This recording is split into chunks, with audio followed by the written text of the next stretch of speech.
All right, welcome. Oops, wrong page.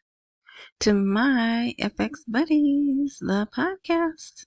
Look, I'm just all messed up. I'm a little excited. I'm a little mad. You're gonna hear a little rant. And I'm happy. I'm excited about something too. All right, but this is my FX Buddies, the podcast. And I say podcast because there are other ways to receive this information. But the best way and the one you're going to want to go to today is the blog. And the blog can be found at myfxbuddies.blogspot.com. And I know that's a lot to type in. So wherever you are listening or watching this episode 49, I believe, look for an intro, info, open, more, description, something of that nature. Click on it or whatever. Click, tap, swipe, whatever. And another box will open, and the box will have the link directly to the blog. And the blog is free. You don't have to put your email in. You don't have to join anything. There's no ads. It's just straight to the articles. All right. So, the rant. Okay, well, today is March 27th, 2025, and I believe we have some breaking news too. So let me just cover that right quick. So I put Iraqi PM because there's still some people who are getting confused. When they see Sudani, they think it's Sudan, but whatever. So I said, well, maybe this will help. Restrictions are useful, and I asked the Americans about their silence on the dollar chaos before me. That's interesting. So we'll see what that's about. As a matter of fact, he did a special, here it is. He did a special interview. And this is weird because look, neither of them are tall, right? He's definitely not tall. And he might have like some centimeters on him. But it says now, the interview with the tallest Sudanese man begins. What will he say about them all today? So it's an hour and 37 minutes, and they haven't done everything in English, but I may have time later tonight to get the transcript and go over it because what I do have two bits of what he did say, which are interesting. I want to see the whole thing. You know, just by chance, maybe he gave them a little Ramadan hope and said something about the rate. I don't know. But yeah. But here is what I want to rant about. So this is Iraq business news. And a lot of us in Dinar land, we go to this channel. And it's usually very nice, respectable. It has business articles, and it may be done by this person right here may be American, John Lee, I don't know. But this is not an Iraqi website, right? This is clearly a blog. It's just a very nice blog with very professional. Yeah. So he occasionally they put things that are not favorable to Dinarland, to the Believe in the RV community. And I'm like, dude, we're the ones who go to your site and click on everything and make you money. So I don't know if you guys remember, maybe a couple of months ago, he had an article. The title was catchy, just like this one, right? So clickbait. But then it was basically a hit piece on Dinarland.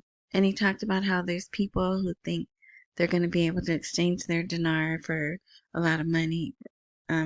Okay, so look at the title. Survey. Trump. Oh, I didn't mean to say that, but whatever. Too late.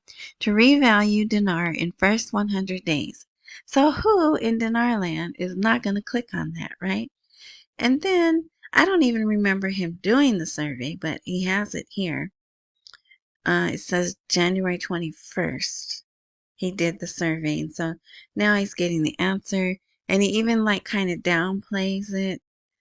But it served to show that among Dinar speculators, there was some currency, pun intended, to the idea that the re-election of, who, to the White House would have a bearing on developments. So it's not a good article, and I was gonna do this earlier because when I read it, I was like, that's gonna freak some people out. And then I said, well, if I talk about it, then that's gonna draw attention to it, where maybe no one will see it. But no, I did. I got a couple of people who were like, did you see this? Do you see what it means? What does it mean? What does it mean? And I was like, just ignore it.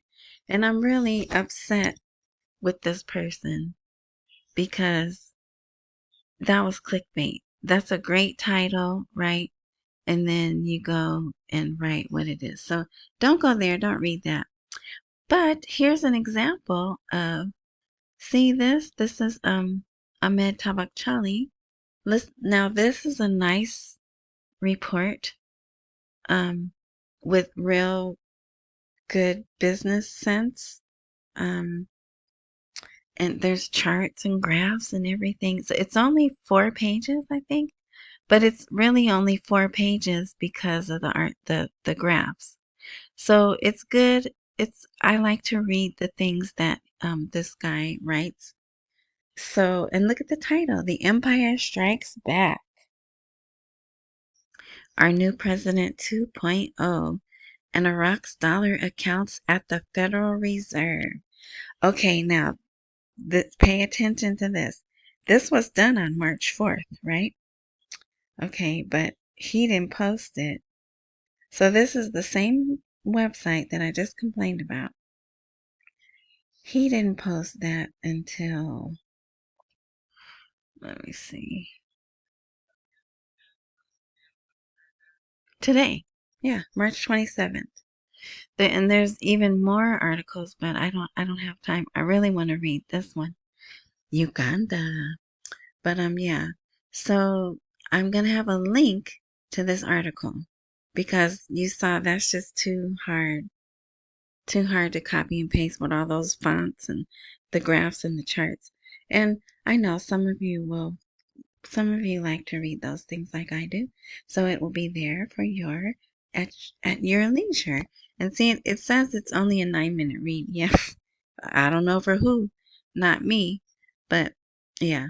So all right. So that's the rant. So we're done with the rant. So we'll go back to this. Now, Sudani, so the guy is interviewing him. It is nighttime. I don't know if it's tonight. Well, it was live.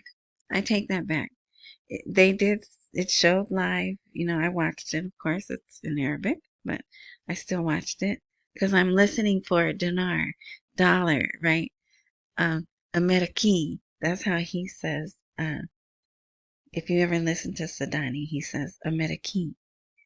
But anyway, yeah. So, and I did hear that a few times. So, but I thought this was really interesting. So we'll get into this. The mic's not going. So here's the full title. I mean, not mic. What's this thing here? The mouse. It's not working. Restrictions are useful, and I asked the Americans about their silence on the dollar chaos before me. And I'm wondering if that is like before me, like, something is right in front of you. In old English, they used to say, before me. My beloved is before me, right? Or is he saying, there were people selling $300 million before me? How come you didn't do all of this to them? How come you didn't threaten sanctions on them? And I think it's the latter, right? I think that's what that is. And then answered about selling $300 million daily. All right. So, Sudani asserted that U.S. sanctions were the best way to eliminate rogue shops and that the punitive measures imposed on Iraqi banks were a result of the previous government's failure to fulfill its commitments to the U.S. Now, that's kind of unfair also because the previous government was, his name is just right there. Jeez Louise. Kazemi. But remember, he was temporary. He was only supposed to be there for a year. And so he was limited to what he could do, right? He was not proxy.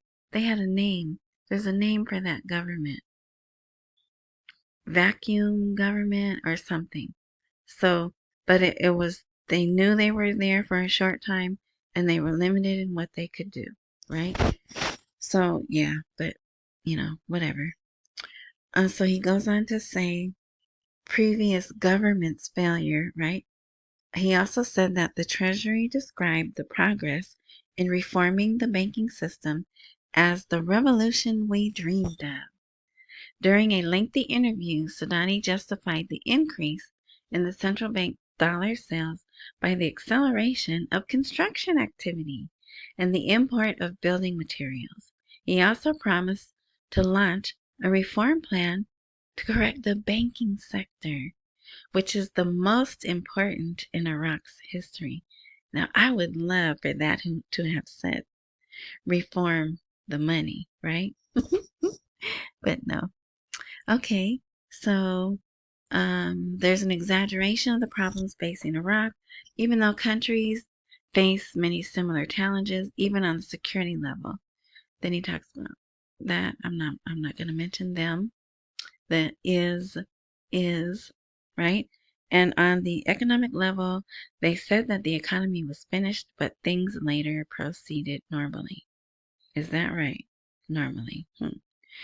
After assuming the premiership, I faced the issue of the agreements between the previous government, the Treasury, and the U.S. Federal Reserve, which were 2 years old at the time, regarding a roadmap for Iraq to enter the global financial compliance circle. However, the previous government did not implement any of them, and the deadline expired at the beginning of my government. See, this is kind of enlightening, right? My government was able to transform the challenge and commitment to the U.S. Treasury and the Federal Reserve into an opportunity to reform the Iraqi financial and banking system. This came at a social and political cost, which our opponents exploited. However, we leveraged the issue to end the anomalous situation of dollar-selling shops, which we all complained about, and we were able to implement the imposed obligations. The sanctioned banks were sanctioned for violations. Oh, so there were some sanctions, right? Remember, no, there's no sanctions. So yeah, so we'll skip that. Now the bank system operates transparently in accordance with international compliance standards and certified by international institutions.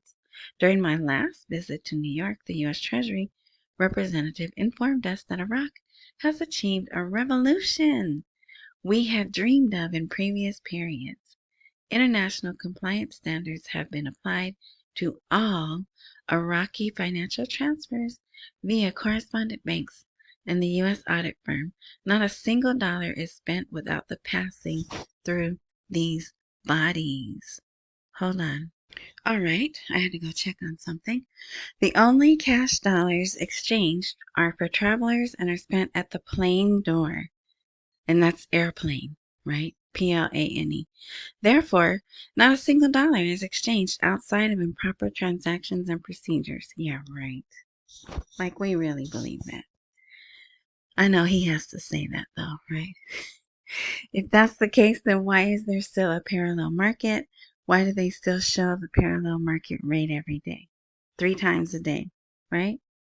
The central bank's increased dollar sales have a different interpretation related to construction and development in the country, unlike what used to happen in the days when the process was conducted through receipts and chaos.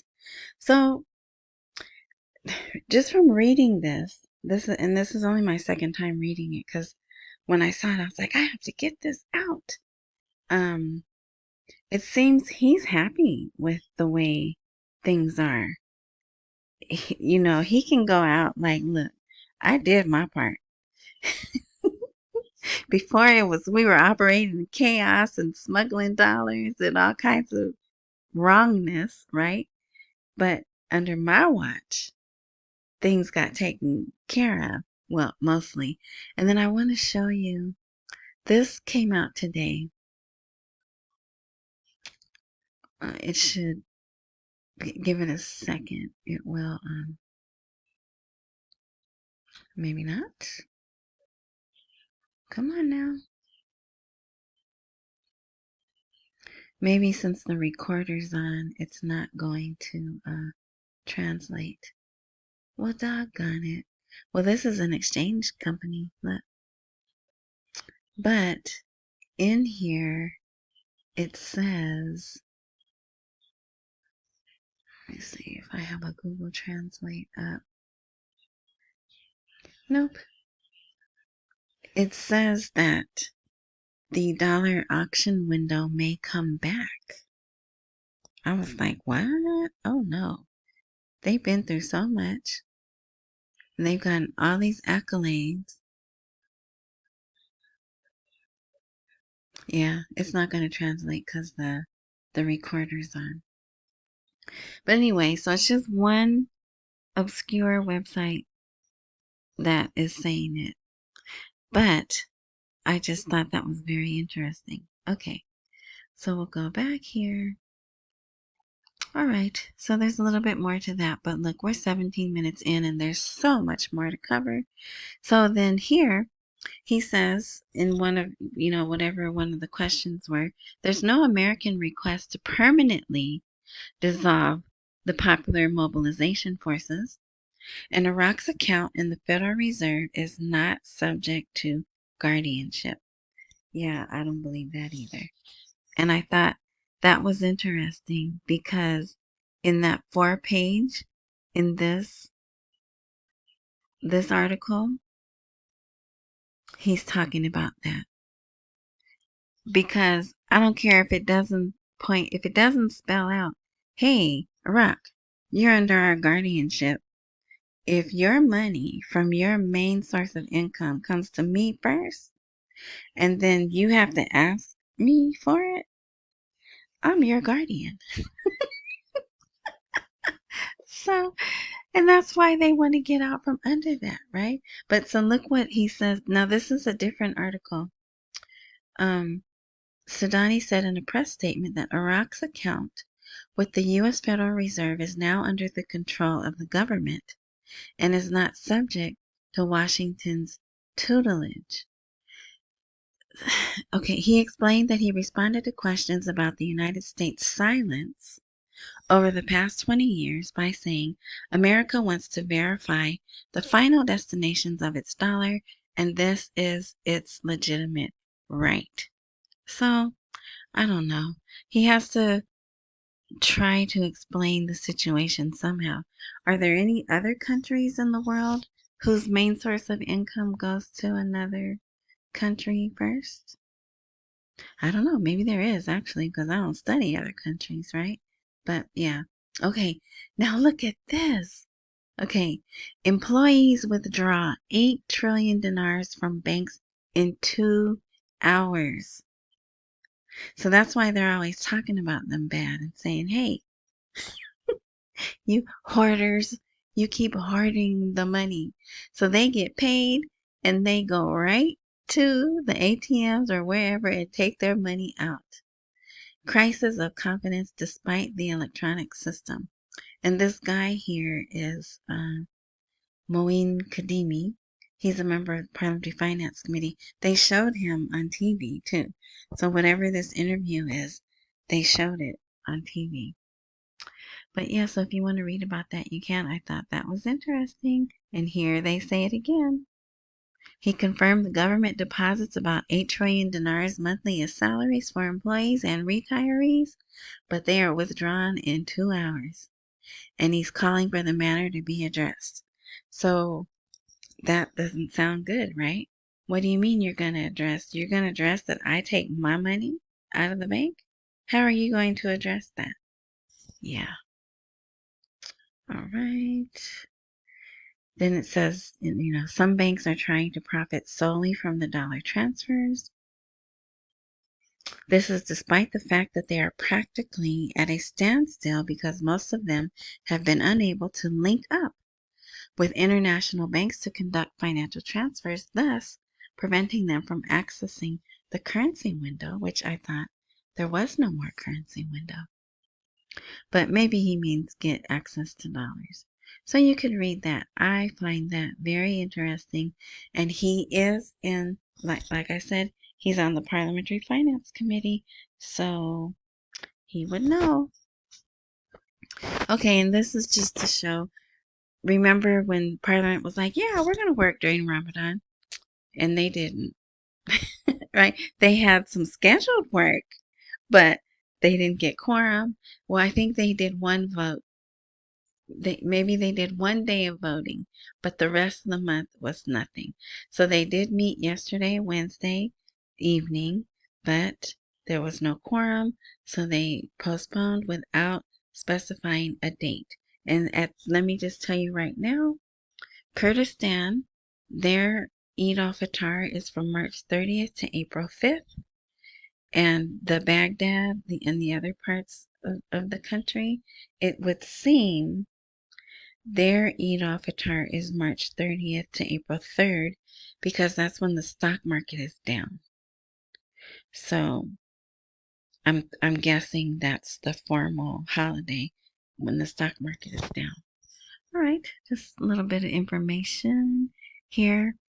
Talking about this, I really don't like talking about that FA port, but they have invited an American company to do some work. And this company is headquartered in Houston, Texas. God bless Texas, right? KBR. So you could read that. Here's a nice article that I'm not going to have time to go over with you.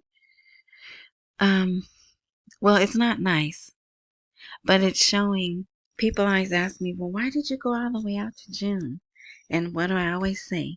Geopolitical reasons, right? And so here it's in the title. It's Mohammed Saleh, a much smarter man than I. Well, I'm not a man, but Geopolitical fluctuations in oil markets. How can Iraq protect its economy from shocks? So if you'd like to read that, it is there for you to read it. It's not very long either. So now this is interesting. I don't know if you remember, maybe it wasn't here. So I still haven't been able to record those 2 commercials with the ladies in the store, but I think over the weekend I will, because I think they're going to start showing them even more.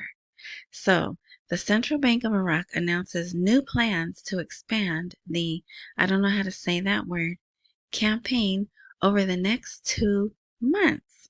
So it's a hashtag that they use. Hashtag whatever that is. Whatever, that. Those letters there. So it is brainwashing.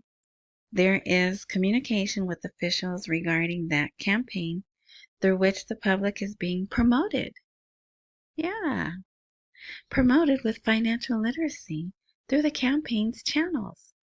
We are developing plans and programs to monitor and measure the campaign's impact through the outcomes it generates with the public. So the ones that they've had for Ramadan, it's been this guy who clearly has money. Maybe he's not like super wealthy, but he's wearing nice clothes, his hair is done nice, he's groomed well, he's out and he's doing like selfies and he's showing where he is, and every time he pays, he uses his card and just taps it on the thing, taps it on the little device, right? So they have those. And like if they go on their social media and they put hashtag that word there, some of these things pop up and they can see them, but they put them on the TV, right? So they can't hide from them when they're on the TV. All right, let's see. That's more about the budget. What's that? I normally don't care about this when they talk about exports of oil because, I think it's all manipulated anyway. But I do find it interesting that Mohammed Saleh is addressing it. Normally, it's like the oil minister, maybe, I don't know, someone else. But when Mohammed Saleh speaks about something, it's taken heavily. So, not sure why he's talking about how much exports of oil have come to us here, the United States, during the past 2 years. But yeah, they're running that on the telly. Now, look at this. This is why they need to take the influence out. Now, he knows, you see his name there, right? The guy who's in control, the supreme control of Iran. He knows that Iraq has been steady and stable and secure and all that stuff. Look what he's asking. He's calling on Iraqis to take the streets in mass demonstrations. So, see, that's why we need to get them out of there, right? That's exactly why. Just starting stuff. No business. No business. Asking, listen to what he's asking. He calls on Iraqis on Thursday to hold mass marches with the participation of men and women from all social classes tomorrow because it's Quds Day, and that's their force. That's their military force, okay? So I'm like, oh no, see, I'm not even Iraqi, and that made me mad, right? So hopefully no one's gonna do it, right? But I don't know, we'll see. So here, after salaries are paid, so here's proof. We know they got paid, and it's still at the same old regular rate. Herbal markets are crowded with shoppers before Eid. So they buy clothing, so you can read about that, right? And some of the merchants are happy, and they're like, yes, it was better this year than it was last year. And so, see, people always say, well, why aren't the citizens in the streets complaining? If you read this article, you'll see why they're not. So, especially this right here. Delays in some months of salaries have affected purchasing power, but now, with salaries being dispersed before Eid, things have become easier. So, see? And they do that. Every year they do that. They make sure the people have money around this time so they can spend and, be celebratory. And so there's pictures here that you can go and tap on and look. I think that one's meat, so I'm not going to make that big because while I love to eat meat, looking at it raw grosses me out. And look at this. So you can see the cars they're driving and traffic, and I don't know. I like things like that. And I know some of you do because you tell me. And let me see. I had one. I wasn't able to post it, but I've been trying to show you guys the open markets. When I say they have open markets, and I'm like, yeah, how are they going to regulate these open markets, right? But look, even now they're showing, oh, that food looks so good. I bet it smells good, and they don't have all the crap that they put in our food. Anyway, and look, yes, I have had dinner, so it's not. That's why I'm fat, because I just love food too much, too much. All right, there's my one commercial. Buy me a coffee. Thank you to those who have and to those who will.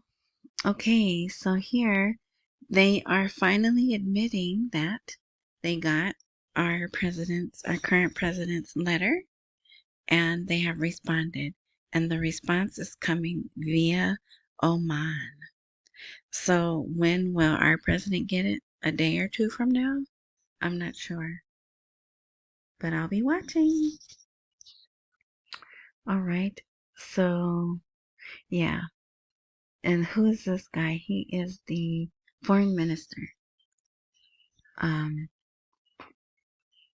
We sent our response to the new U.S. president's message via the Sultanate of Oman yesterday, indicating that the possibility of indirect negotiations with the U.S. remains as before.